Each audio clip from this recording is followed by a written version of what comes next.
Now, remember this. Love is at the center of your life. The things that you do should be things that you love. And things that you love should be things that you do. And when I was 6, I saw a film on dinosaurs, and dinosaurs filled my life. And by the age of 6, I began to read about dinosaurs.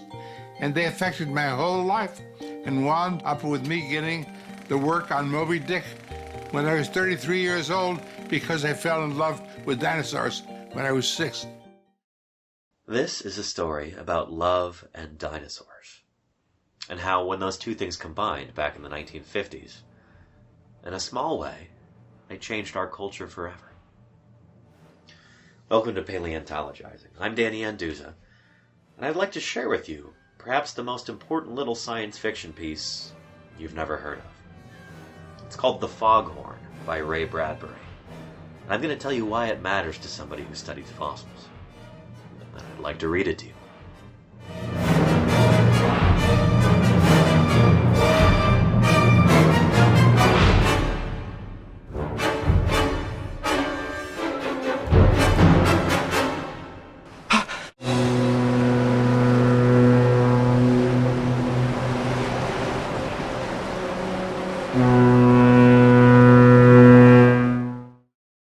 First published in the Saturday Evening Post in 1951 under the title The Beast from 20,000 Fathoms, Ray Bradbury's short story had an outsized impact, not just on his career, but on popular culture the world over.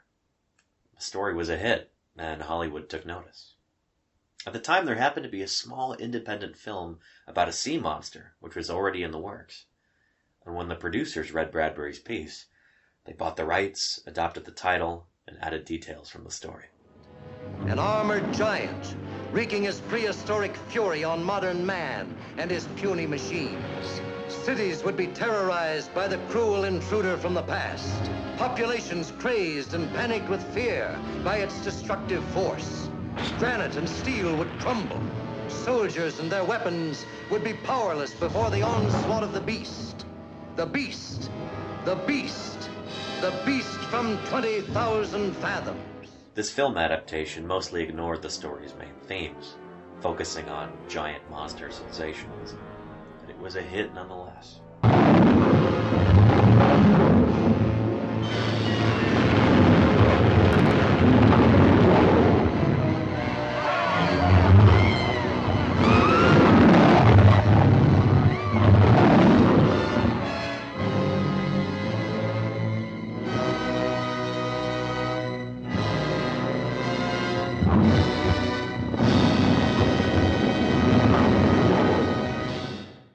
The film's success actually kick-started the craze for giant movie monsters, which were a staple of 1950s cinema.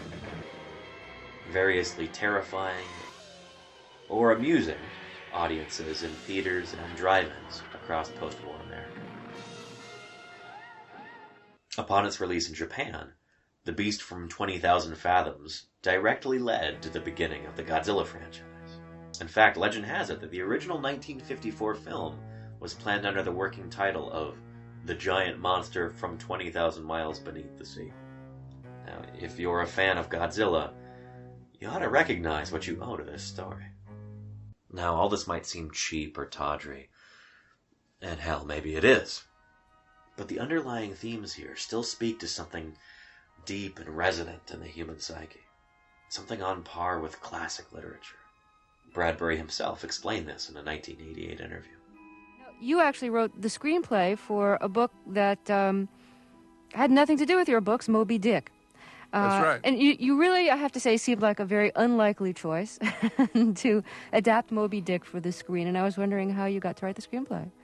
Well, by staying true to my own sense of the poetic. Again, here's where the influence of Shakespeare on my life, the influence of the Bible, which I was raised on. And by staying true to my love of poetry and my love of metaphor, which you learn from the Old Testament, the New Testament, and you learn it from Shakespeare. And also by staying in love with dinosaurs. I fell in love with dinosaurs when I was 5.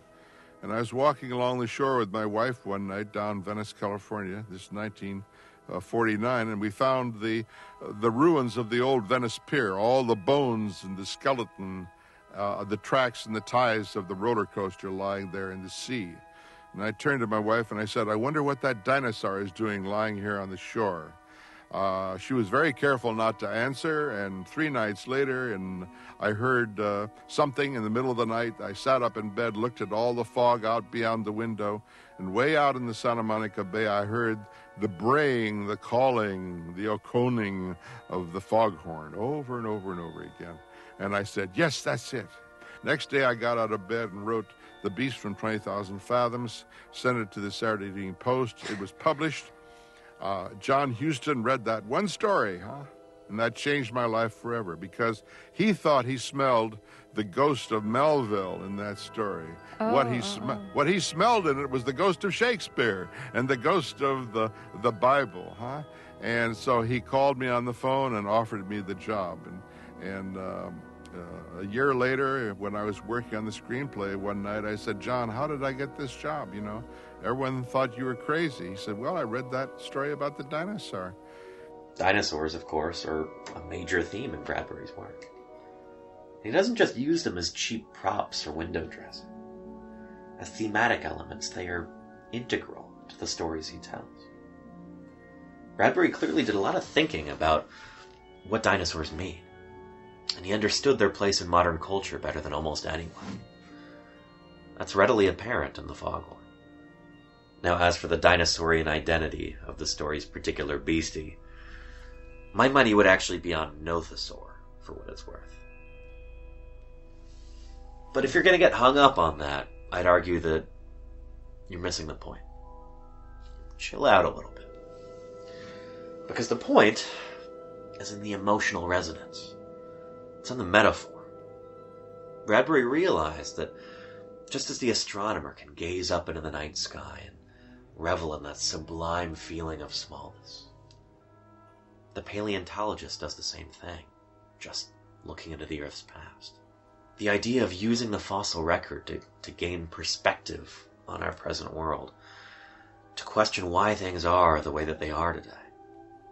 Using extinct animals to humble us, to remind us of what's real, of how small we actually are in the face of nature, of our wonderful insignificance in the grand scale of Earth's history.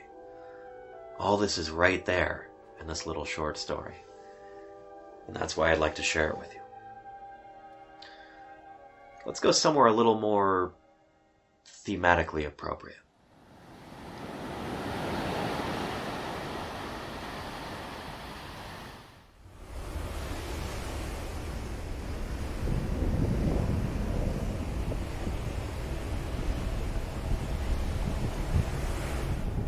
The Foghorn by Ray Bradbury.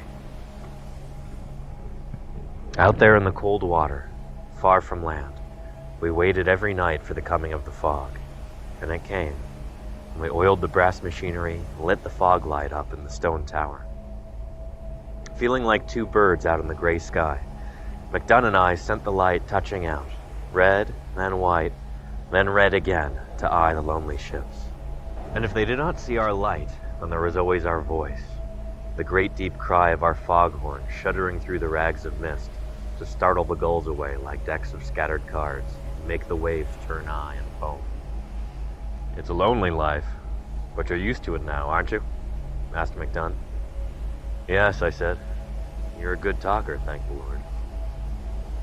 Well, it's your turn on land tomorrow, he said, smiling, to dance the ladies and drink gin. What do you think about, McDunn, when I leave you out here alone? On the mysteries of the sea. McDunn lit his pipe. It was 7:15 on a cold November evening, the heat on, the light switching its tail in 200 directions, the foghorn bumbling in the high throat of the tower.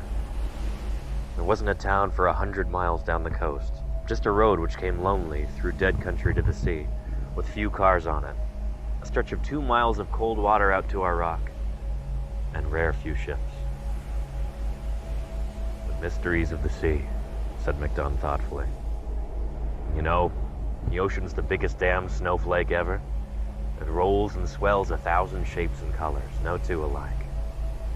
Strange. One night, years ago, I was out here alone when all the fish of the sea surfaced out there. Something made them swim in and lie in the bay, sort of trembling and staring up at the stone tower, going red, white across them so I could see their funny eyes. I turned cold. They were like a big peacock's tail, moving out there until midnight. And without so much as a sound, they slipped away. The million of them was gone. I kind of think that maybe, in some sort of way, they came all those miles to worship. Strange. Think how the tower must look to them, standing 70 feet above the water, the god light flashing out from it, and the tower declaring itself with a monster voice. They never came back, those fish, but don't you think for a while they thought they were in the presence? I shivered. I looked out at the long gray lawn of the sea, stretching away into nothing and nowhere. Oh, the sea's full. McDunn puffed on his pipe nervously, blinking. He'd been nervous all day and hadn't said why. For all our engines and so-called submarines, it'll be 10,000 centuries before we set foot on the real bottom of the sunken lands and the fairy kingdoms there, and no real terror. Think of it. Still the year 300,000 before Christ down there. While we've paraded around with trumpets, lopping off each other's countries and heads. They have been living beneath the sea 12 miles deep and cold in a time as old as the beard of a comet. Yes, it's an old world. Come on, I got something special I've been saving up to tell you. We ascended the 80 steps, talking and taking our time. At the top, McDunn switched off the room lights so there'd be no reflection in the plate glass. The great eye of the light was humming, turning easily in its oiled socket. The foghorn was blowing steadily, once every 15 seconds. Sounds like an animal, don't it? McDunn nodded to himself. A big lonely animal crying in the night. Sitting here on the edge of 10 billion years, calling out to the deeps, I'm here, I'm here, I'm here. And the deeps do answer. Yes, they do. You've been here now for 3 months, Johnny, so I'd better prepare you. About this time of year, he said, studying the murk and fog. Something comes to visit the lighthouse. A swarm of fish, like you said? No, this is something else. I've put off telling you because you might think I'm daft. But tonight's the latest I can put it off, for if my calendar's marked right from last year, tonight's the night it comes.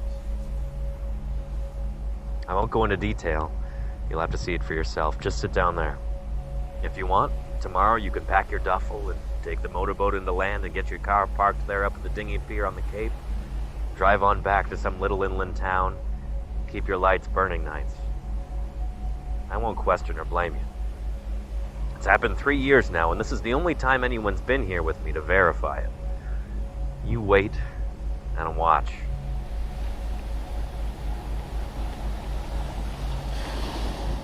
Half an hour passed with only a few whispers between us. When we grew tired waiting, McDunn began describing some of his ideas to me. He had some theories about the foghorn itself. One day, many years ago, a man walked along and stood in the sound of the ocean on a cold, sunless shore and said, "We need a voice to call across the water, to warn ships. I'll make one. I'll make a voice like all of time and all of the fog that ever was. I'll make a voice that is like an empty bed beside you all night long, and like an empty house when you open the door, and like trees in autumn with no leaves. A sound like the birds flying south crying, a sound like November wind and the sea on the hard, cold shore. I'll make a sound that's so alone that no one can miss it, that whoever hears it will weep in their souls, and hearths will seem warmer, and being inside will seem better to all those who hear it in the distant towns. I'll make a sound and an apparatus they'll call it a foghorn. Whoever hears it will know the sadness of eternity and the briefness of life. The foghorn blew. I made up that story, said McDunn quietly, to try to explain why this thing keeps coming back to the lighthouse every year. The foghorn calls it, I think, and it comes. But, I said McDunn. There. He nodded out to the deeps. Something was swimming toward the lighthouse tower. It was a cold night, as I've said. The high tower was cold, the light coming and going, and the foghorn calling and calling through the raveling mist. You couldn't see far and you couldn't see plain, but there was the deep sea moving on its way about the night earth, flat and quiet, the color of gray mud. And here were the two of us alone in the high tower, and there, far out at first, was a ripple, followed by a wave, a rising, a bubble, a bit of froth. And then, from the surface of the cold sea came a head, a large head, dark-colored, with immense eyes, and then a neck. And then not a body, but more neck, and more. The head rose a full 40 feet above the water on a slender and beautiful dark neck. Only then did the body, like a little island of black coral and shells and crayfish, drip up from the subterranean. There was a flicker of tail. And all from head to tip of tail, I estimated the monster at 90 feet or 100 feet. I don't know what I said. I said something. "Steady, boy, steady," whispered McDunn. "It's impossible," I said. "Oh, Johnny, we're impossible. It's like it always was 10 million years ago. It hasn't changed. It's us and the land that have changed, become impossible. Us." It swam slowly and with a great dark majesty out in the icy waters far below. The fog came and went about it, momentarily erasing its shape. One of the monster eyes caught and held and flashed back our immense light. Red, white, like a disc held high and sending a message in primeval code. It was as silent as the fog through which it swam. "It's a dinosaur of some sort." I crouched down, holding onto the stair rail. "Yes, one of the tribe. But they died out." "No. Only hid away in the deeps. Deep, deep down in the deepest deeps. Isn't that a word now, Johnny? A real word. It says so much. The deeps. There's all the coldness and darkness and deepness in the world in a word like that." "What do we do?" "Do? We got our job. We can't leave. Besides, we're safer here than in any boat trying to get to land. That thing's as big as a destroyer and almost as swift. But here? Why does it come here?" The next moment, I had my answer. The foghorn blew, and the monster answered. A cry came across a million years of water and mist. A cry so anguished and alone that it shuddered in my head and my body. The monster cried out at the tower. The foghorn blew. The monster roared again. The foghorn blew. The monster opened its great toothed mouth, and the sound that came from it was the sound of the foghorn itself, lonely and vast and far away. The sound of isolation, a viewless sea, a cold night, apartness. That was the sound. "Now," whispered McDunn, "do you know why it comes here?" I nodded. "All year long, Johnny. That poor monster there lying far out, 1,000 miles at sea and 20 miles deep maybe, biding its time. Perhaps it's 1,000,000 years old, this one creature. Think of it, waiting 1,000,000 years. Could you wait that long? Maybe it's the last of its kind. I sort of think that's true. Anyway, here come men on land and build this lighthouse 5 years ago, and set up their foghorn and sound it, out toward the place where you bury yourself in sleep and see memories of a world where there were thousands like yourself. But now you're alone. All alone in a world not made for you. A world where you have to hide. But the sound of the foghorn comes and goes, and you stir from the muddy bottom of the deeps. And your eyes open like the lenses of 2-foot cameras, and you move, slow, for you have the ocean sea on your shoulders, heavy.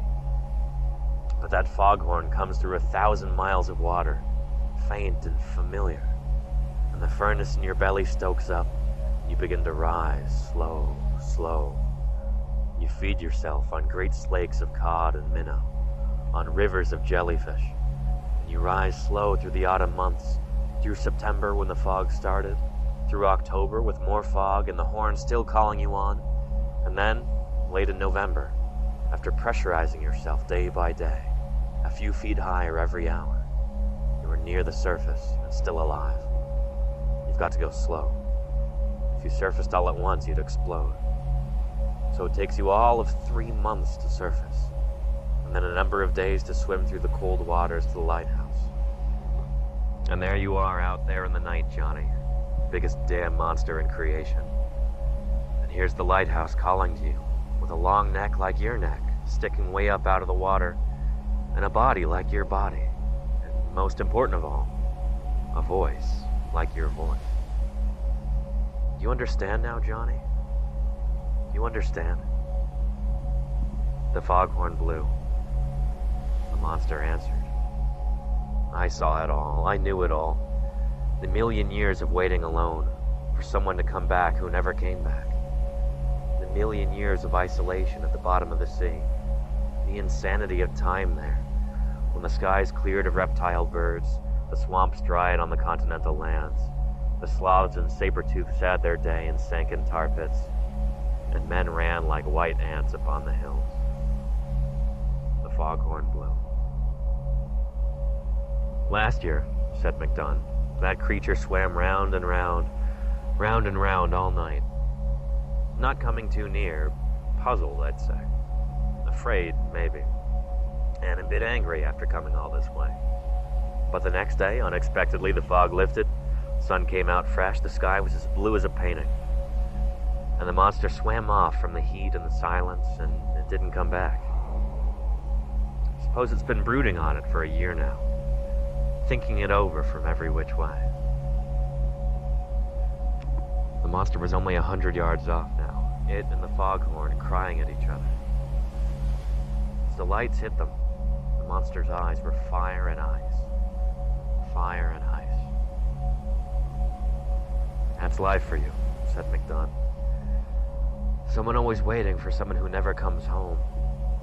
Always someone loving something more than that thing loves them. After a while, you want to destroy whatever that thing is, so it can't hurt you no more. The monster was rushing at the lighthouse. The foghorn blew. Let's see what happens, said McDunn. He switched the foghorn off. The ensuing minute of silence was so intense that we could hear our hearts pounding in the glassed area of the tower. We could hear the slow greased turn of the light. The monster stopped and froze. Its great lantern eyes blinked. Its mouth gaped. It gave a sort of rumble, like a volcano. It twitched its head this way and that, as if to seek the sounds now dwindled off into the fog. It peered at the lighthouse. It rumbled again. Then its eyes caught fire. It reared up, threshed the water, and rushed at the tower, its eyes filled with angry torment. McDunn, I cried, switch on the horn! McDunn fumbled with the switch. But even as he flicked it on, the monster was rearing up.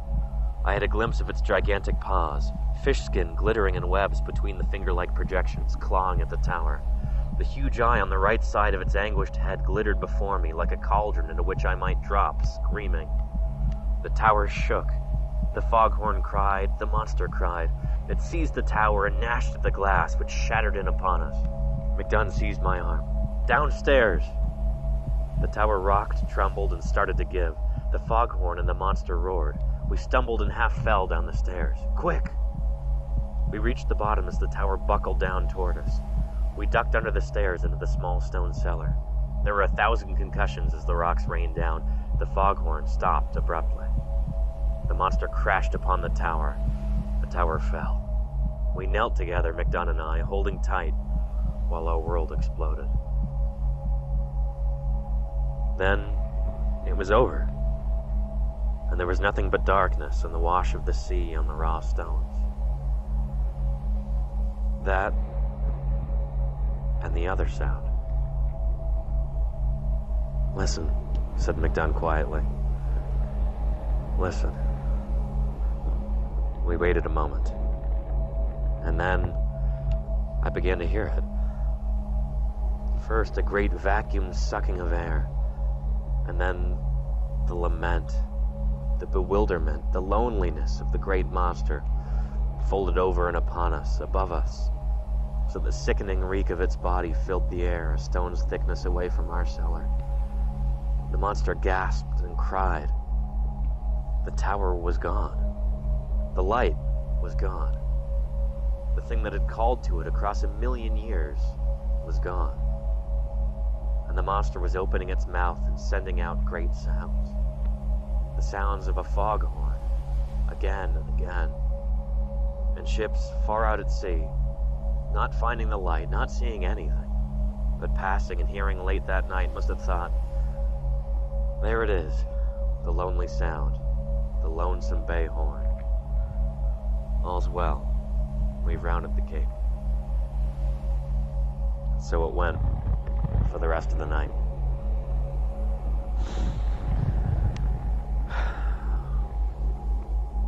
The sun was hot and yellow the next afternoon when the rescuers came to dig us out from our stone under cellar. It fell apart is all, said McDunn gravely. We had a few bad knocks from the waves and it just crumbled. He pinched my arm. There was nothing to see. The ocean was calm, the sky blue. The only thing was a great algae stink from the green matter that covered the fallen tower stones and the shore rocks. Flies buzzed about. The ocean washed empty on the shore. The next year they built a new lighthouse, but by that time I had a job in the little town and a wife and a good, small, warm house that glowed yellow on autumn nights, the doors locked, the chimney puffing smoke. As for McDunn, he was master of the new lighthouse, built to his own specifications, out of steel-reinforced concrete. Just in case, he said. The new lighthouse was ready in November. I drove down alone one evening late, parked my car, and looked out across the gray waters and listened to the new horn sounding, once, twice, 3, 4 times a minute, far out there by itself. The monster? It never came back. It's gone away, said McDunn. It's gone back to the deeps. It's learned you can't love anything too much in this world. It's gone into the deepest deeps to wait another 1,000,000 years. Ah, the poor thing. Waiting out there and waiting out there, while man comes and goes on this pitiful little planet. Waiting and waiting. I sat in my car, listening. I couldn't see the lighthouse or the light standing out in Lonesome Bay. I could only hear the horn, the horn, the horn. It sounded like the monster calling. I sat there, wishing there was something I could say.